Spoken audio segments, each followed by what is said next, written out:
ഇത് മാസ് മോട്ടോഴ്സിൽ നിന്ന് നമ്മുടെ ഹീറോൻ്റെ പാഷൻ പ്രോൻ്റെ വണ്ടിയുടെ എഞ്ചിനാണ് അത്.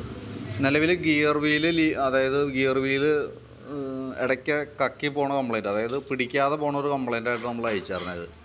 നിലവിൽ നമ്മൾ ചെക്ക് ചെയ്ത് നോക്കുമ്പോൾ അഴിച്ച് ചെക്ക് ചെയ്യുന്ന സമയത്ത് നമുക്ക് ഈ സൈഡിൽ വീലുകൾ ഡാമേജ് വന്നിട്ടുണ്ട്. ഈ സൈഡ് പിടിക്കാതെ പോണ ഒരു ലക്ഷണങ്ങൾ ഇതിനകത്ത് കാണുന്നുണ്ട് കറക്റ്റായിട്ട്. അത് നമ്മൾ ബാക്കിയത്തെ ഇപ്പോൾ ഈ 2 വീലാണ് മാറ്റിയിട്ടുള്ളൂ. അത് മാറ്റി നമ്മൾ റീസെറ്റ് ആക്കിയതാണ്.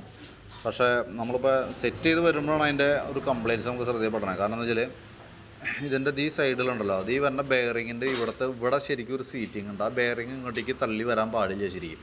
അപ്പോൾ ഇവിടെ വന്നൊരു സ്റ്റോപ്പറുണ്ട്. ആ സ്റ്റോപ്പർ ഇതിൽ കട്ടായി പോയേക്കാണ്. അത് 2 രീതിയിലാണ് സംഭവിക്കുക. ഒന്ന്, ബെയറിങ് നല്ല രീതിയിൽ അടിക്കണ സമയത്ത് പൊട്ടിപ്പോകാൻ സാധ്യതയുണ്ട് നോർമൽ രീതിയിൽ. പിന്നെ നമ്മൾ റഫായിട്ട് ഗിയർ യൂസ് ചെയ്യുന്ന സമയത്തും അങ്ങനെയുള്ള വണ്ടികളും സാധാരണ ചില കേസിൽ എന്തെങ്കിലും കാണാറുണ്ട്. അപ്പോൾ ഇത് ഫസ്റ്റ് നമ്മുടെ ശ്രദ്ധയിൽ പെട്ടില്ല എന്നുള്ളതാണ്. കാരണം വെച്ചാൽ ബെയറിങ്ങൊക്കെ അങ്ങനെ തന്നെ ഇരുന്നു, ടൈറ്റായിട്ട് തന്നെ ഇരുന്നായിരുന്നത്. അതാണ് നമ്മൾ അത്രയും അങ്ങോട്ട് ശ്രദ്ധിച്ചില്ല എന്നുള്ളതാണ് സത്യം.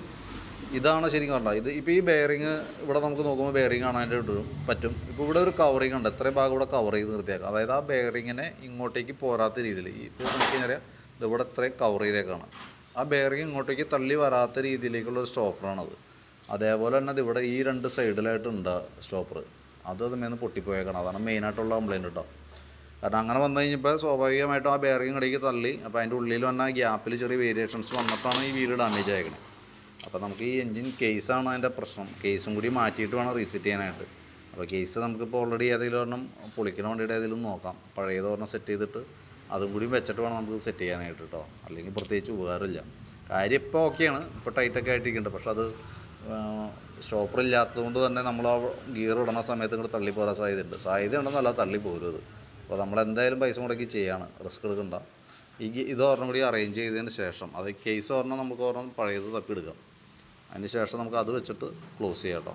എന്നാൽ തന്നെയാണ് അത് നിൽക്കുകയുള്ളൂ. അതല്ലെങ്കിൽ റിപ്പീറ്റ് വീണ്ടും കംപ്ലയിൻറ്റ് കാണിക്കും. കുറേ കഴിഞ്ഞാൽ വീണ്ടും നമ്മൾ അഴിക്കേണ്ടി വരും. ഈ വീല് വീണ്ടും പോകും. ഓക്കെ.